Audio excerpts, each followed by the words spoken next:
Welcome again to Joe Stunner Boxing. Eddie Hearn has either implied or said outright that he thinks the August the 3rd card, this is the first delving into the US market by Turki Al Sheikh. He says, Eddie, this is, that the August the 3rd card in Los Angeles, he's declared it the best card ever staged on US soil. Okay, Eddie, stop right there, mate. Stop it. Stop it. Naughty step for you, Eddie, all right?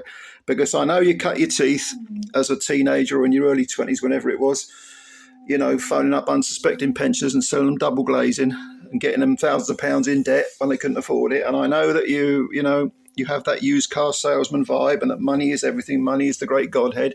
But stop. The 5 versus 5 card, I know it's not on US soil, it's in Riyadh, but I think that's better than the August the 3rd card, personally. Although the August the 3rd card is great. Nothing wrong with it at all. I'm not complaining about it. But I am saying that if you say this is the best card to ever be on US soil, you are away with the pixies and the fairies, all right? Now, the card itself, I mean, you've got Crawford against Madrimov, great fight at 154. Crawford's debut at 154. And Madrimov is a very, very good opponent. You've got Big Baby Miller against Andy Ruiz, which I can't get excited about. I don't particularly not interested in that one. You've got Pitbull Cruz against Jose Valenzuela. I think Valenzuela's got 2 defeats on his record and one is by stoppage, but Pitbull's always good quality, good value. And Tim Tszyu against Virgil Ortiz, which I forgot to mention in the last video I did on this subject. That's probably the best of the lot. I think that's going to be good. Virgil Ortiz, ferocious puncher.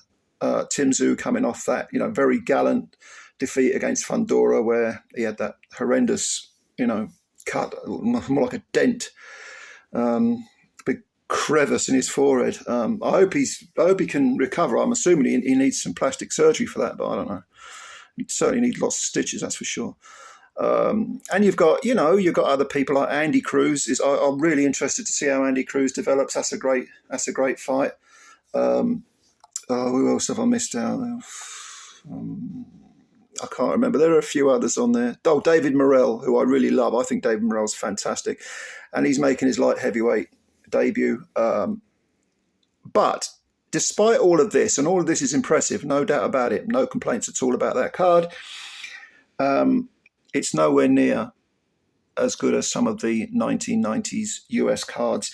And as loath as I am to give any kind of credit to Don King, who, as the great criminal profiler Pat Brown always says to me, he's not a psychopath. He displays all the traits of being a psychopath. That way you don't get sued.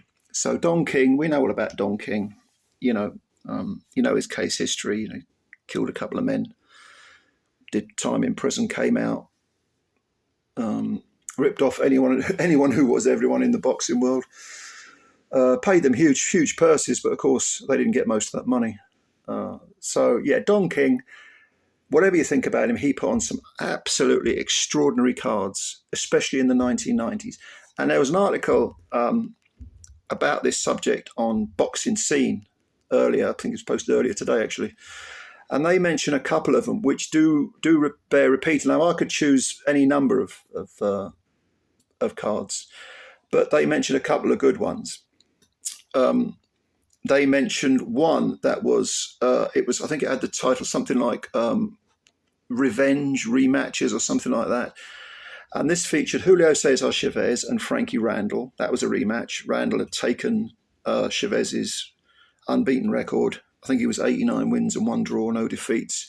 Randall knocked him down, first man to ever do so.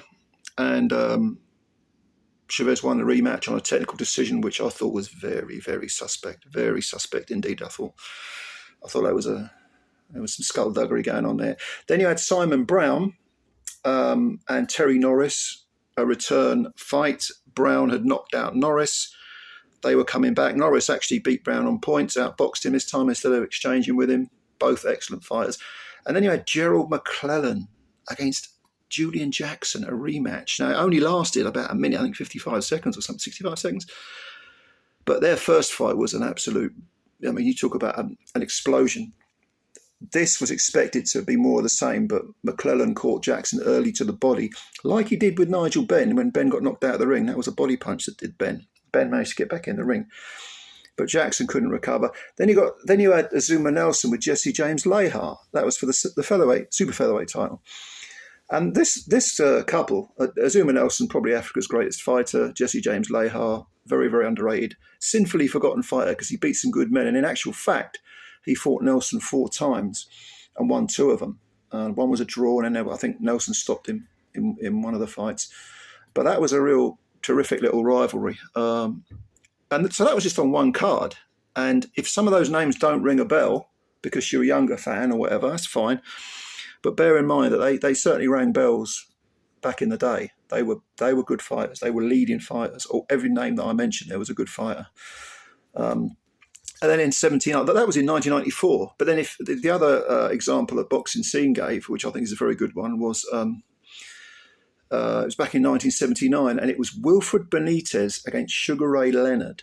And Leonard stopped Benitez with a handful of seconds left in the final round, the 15th round, not the 12th, to win his first title, welterweight title. But make no mistake about it, Benitez was a great fighter, 3-weight world champ. He actually went up to light middle, or super welter if you prefer, knocked out Maurice Hope to win that title, WBC super welterweight title, light middle as it was then. So you've got these 2 great fighters fighting each other, both undefeated at the time. I mean, that was... But who was it? It was on the undercard. Who do you think was on the undercard of that? None other than Marvin Hagler against Vito Antuofermo. And that was a world title tilt as well. And Antuofermo was the champ, and he actually retained it with the draw, which was questionable. But I thought Antuofermo at times did outwork Marvin. Marvin was by far the more skillful. But yeah, I thought Marvin won it, to be honest with you. So you got Ray Leonard, Benitez, and Marvin Hagler on one card. Okay. Now, sometimes, as I said before in a previous video, some of these cards, they do age well because some of the fighters go on to be greats, whereas some of them kind of crash and burn. And so you look back and you say, wow, look at that card.